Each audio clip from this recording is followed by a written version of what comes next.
My name is Gina Bellafato, and I am a doctoral student at Boston University School of Theology, as well as a research associate at the Center for the Study of Global Christianity, which is in South Hamilton, Massachusetts. And tonight I'm here to talk about the state of the world in 7 minutes, so I hope you hold on tight.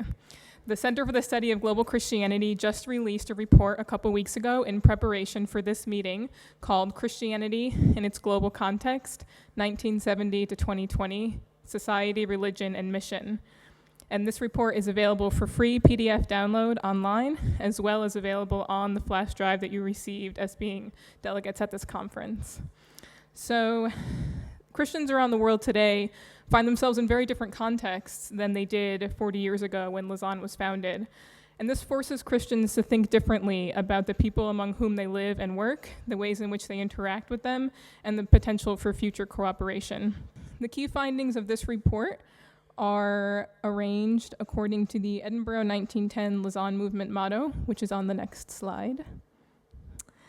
The whole church taking the whole gospel to the whole world. Next slide. So we'll start with the whole church.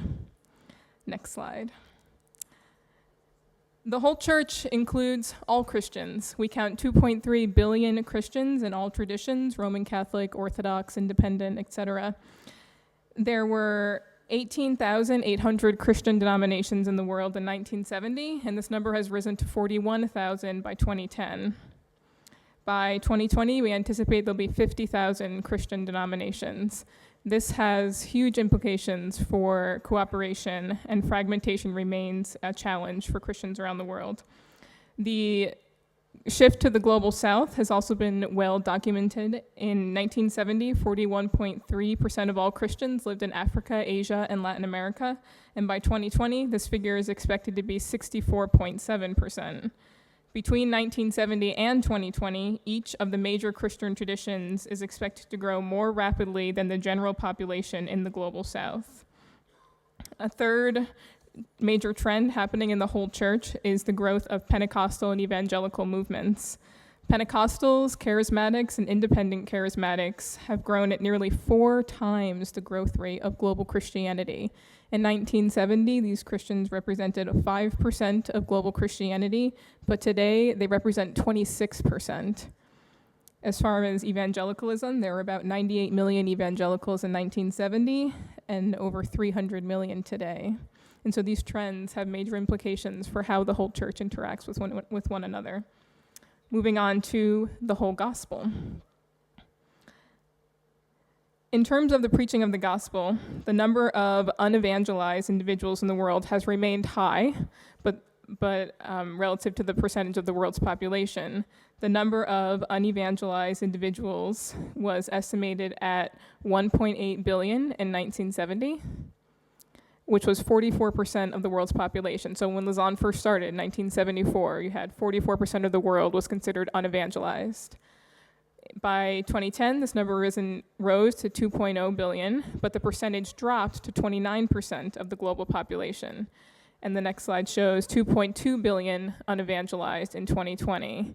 So even though population growth is increasingly outpaced by evangelistic efforts, the percentage of unevangelized individuals worldwide is dropping. Christianity in its global context doesn't just include demographics of global Christianity, it also includes some key social issues facing the world and the church, and one of these is serving the poor.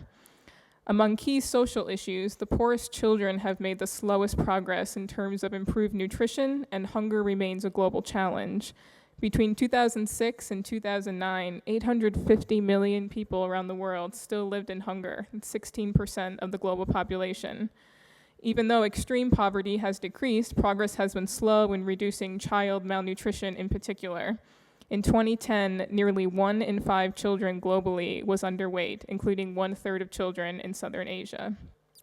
Another key social issue that's tracked in this report is the work going on in slums worldwide. The Christian presence in slums in particular is disproportionately small. 1 in 6 people globally live in slums, but it's estimated that only 1 out of 500 Christian missionaries works in the slums. Going a step further, only a tiny fraction, perhaps 1 in 10,000 of national workers, such as pastors, work in slums in their own countries. So in terms of the whole church preaching the whole gospel, there still remains quite a few challenges ahead of us. Going on to the whole world. The percentage of the world that was religious continues to increase. In 1970, around 80% of the world's population was religious.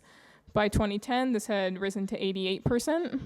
And by 2020, we estimate that 90% of the world will be religious. This is a huge change from the context of 1970, which was the rise or the demographic height of atheist and agnostic population in the world. In addition, in 1970, Christianity and Islam together represented 49% of the global population, but by 2020, we estimate that they will likely represent 57%. So Christianity and Islam continue to be the two largest religions in the world, but Islam is growing at a faster pace in many places. Another key issue in Christianity in its global context is personal contact between Christians and other religionists. It's estimated that 81% of all people in the world do not personally know a Christian from any tradition. The countries in which this is most prominent is in overwhelmingly Muslim majority countries. And so on a regional level, only 10% of people in Western Asia are thought to have personal contact with a Christian. And so I just threw a lot of stats at you, which you can find in Christianity's global context, but it begs the question, what do we do about this? What does anyone do about this? Where do we start? And so in terms of some suggested responses, in terms of the whole church, we suggest provide training in civility, in hospitality. Seeing others as equally made in God's image and worthy of love and respect is integral to the Christian message and the message of Jesus. The Christian message is strengthened by the civility that is practiced towards adherents of other religions, but also towards members of other denominations. And so speaking into the fragmentation of Christianity, we need to be practicing civility among one another as well as among people who do not follow Jesus.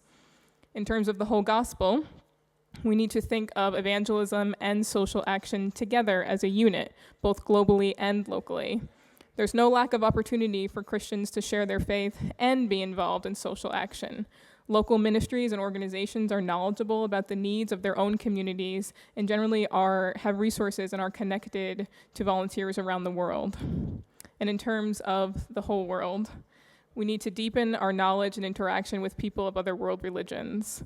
As we see, the world is becoming more and more religious and more diverse. Reaching out to adherents of other faiths is strengthened when both those who are sending and those who are sent better understand the religions of the world, including their histories, significant figures, theologies, beliefs, and practices.